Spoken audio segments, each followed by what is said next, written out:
আসসালামু আলাইকুম। ওয়ালাইকুম আসসালাম। কেমন আছো তোমরা? ভালো আছি। আচ্ছা, আমি যা বলবো তোমরাও তা কি বলতে পারবা? জি। কে বলতে পারবা? তুমি বলতে পারবা? তাহলে একজন একজন করে, হ্যাঁ, দেখা যাক কে কথা বলে। আব্দুল্লাহ তাহির, তুমি বলো।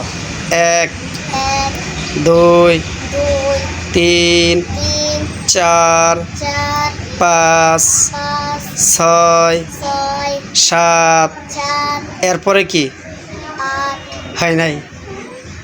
হয় না কেন হয় না? আমি বলছি এরপরে কি।